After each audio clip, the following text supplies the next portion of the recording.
आता पिंपरी चिंचवडमध्ये एक मोठी खळबळजनक घटना घडली आहे। जिम ट्रेनर तरुणीनं मित्राची मदत घेत एका युवकाचा जीव घेतला आणि यानंतर ते दोघे स्वतः आपण गुन्हा केल्याचं कबूल करत पोलीस स्टेशनमध्ये हजर झाले। अशी काय घटना घडली की एकमेकांची मदत घेऊन त्यांना हा खून करावा लागला, पाहूया।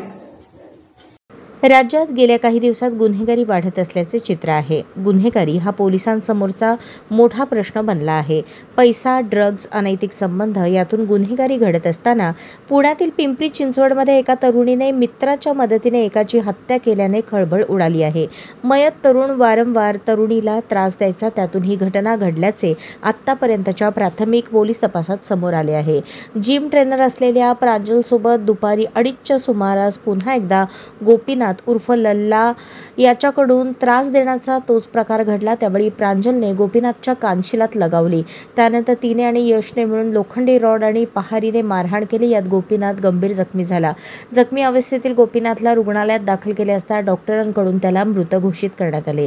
मग प्रांजल आणि यश दिघी स्वतः पोलीस स्टेशनमध्ये जाऊन हजर राहिले आणि घडलेला प्रकार पोलिसांना सांगितला।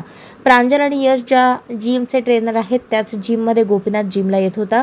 तिथेच यांची वर्षभरापूर्वी ओळख झाली। मात्र गोपीनाथ प्रांजलकडे पैशांची मागणी का करत होता, तो तिला शिवीगाळ करून का त्रास देत होता, असा आरोप केला जात आहे। मात्र हे अद्यापही अस्पष्ट आहे।